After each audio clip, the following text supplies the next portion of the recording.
Akhirnya memutuskan buat ke dokter. Ya aku nggak ada diagnosis suratnya sih, cuman saat itu sempet bukan diagnosis surat sih, lebih kayak potential buat bipolar disorder gitu. Lebih tepatnya kayak karena depresifnya aku saat itu tuh depresif yang eh, kalau orang-orang depresif misalnya segini, ini orang udah depresi, aku tuh di bawahnya. Jadi lebih ke eh, 4 kali lipat lebih parah lah, misalnya bisa dibilang kayak gitu. Kayak sampai aku nggak mau keluar rumah, aku nggak mau ketemu orang, lampu kamarku aja nggak pernah aku nyalain. Terus iya, menyendiri banget. Jadi ya karena itu, karena causingnya itu akhirnya aku jadi minum obat-obatan. Disitulah berat badanku naiknya 3 kali lipat, karena ternyata dari kandungan obat-obatan itu ternyata bisa causing ke badan kita tuh ya naiknya 3 kali lipat. Jadi pas aku kayak oh ternyata memang bukan, dan lifestyleku buruk kan saat itu, ya stres ya depresi, jadi punya lifestyle yang buruk gitu. Kayak oh, ya dulu tuh yang bandel-bandel anak muda lah gitu, kayak dugem lah terus segala macem gitu.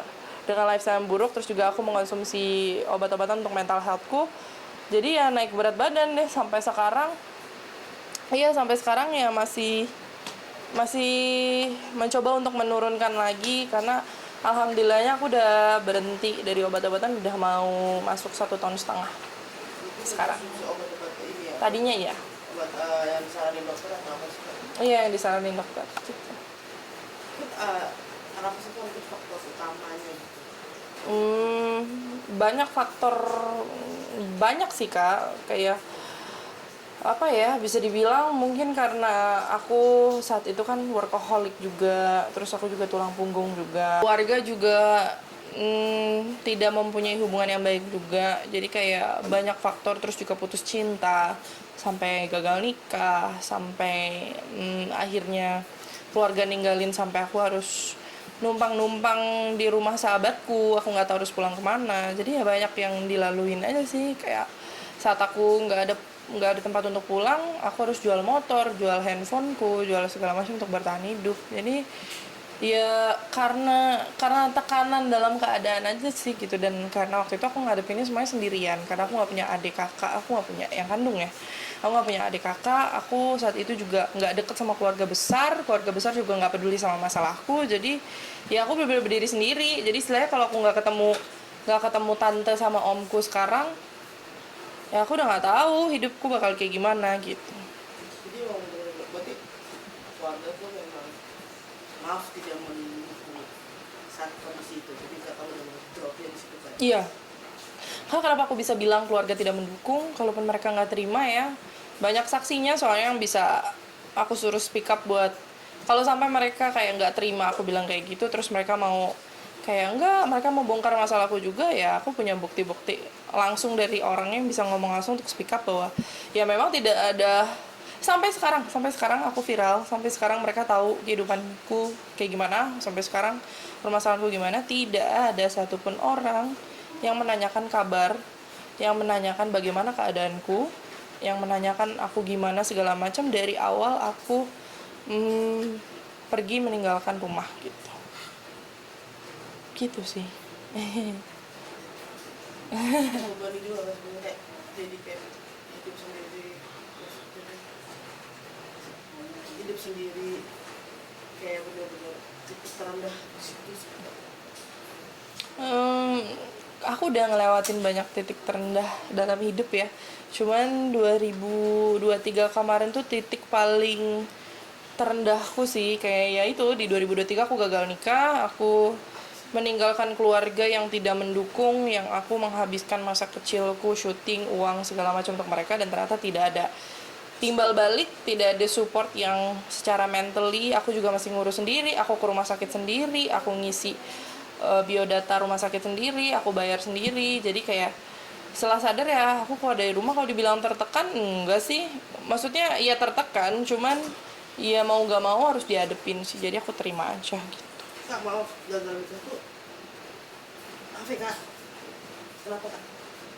Gagal nikah saat itu kebetulan, aduh aku baru pertama kali ditanya pertanyaan ini, kenapa gagal nikahnya. Itu kan jadi kayak ini kan, banyak juga netizen yang tanya-tanya apakah mempengaruhi, misalnya gagal nikah tuh mempengaruhi semuanya atau apa gitu, karena ada faktor apa gitu?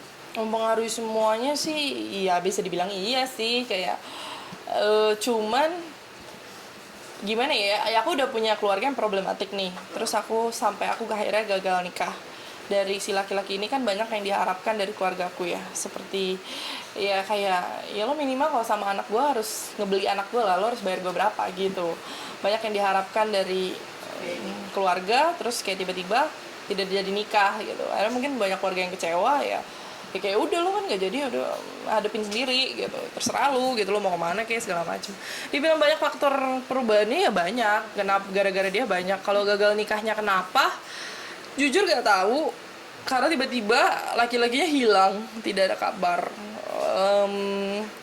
Aku yang membela dia mati-matian saat itu dari keluargaku, aku yang percaya bahwa dia adalah udahlah gitu, laki-laki ini yang bisa bukan hanya bisa membantuku tapi bisa membantu kita semua gitu.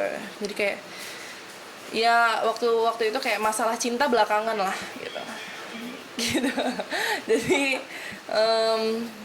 ya masalah cinta belakangan sampai akhirnya aku nggak tahu kenapa ya laki-laki itu memutuskan untuk pergi gitu. Sebenarnya nggak terlalu apa ya, nggak terlalu berpengaruh dalam hidupku juga sih untuk kepergian dia. Lebih berpengaruhnya karena gara-gara dia ya semuanya jadi hancur lebur gitu, semuanya jadi aku jadi nggak bisa sama keluarga lagi. Karena apa? Karena uang, pokoknya everything problematiknya tuh pasti uang gitu. Kan sempat pindah-pindah juga sama mama, Kenapa? sempat pindah-pindah juga sama mama tuh gimana? Iya, karena waktu kecil kan aku punya rumah. Jadi sebelum cerai sama papa, mamaku sebelum cerai sama papa itu meninggalkan satu rumah, satu mobil, dan sedikit tabungan. Papaku dulu pernah ngomong, ini aku tinggalin rumah supaya nanti Talita kalau nikah sama orang itu tidak direndahkan sama keluarga cowoknya.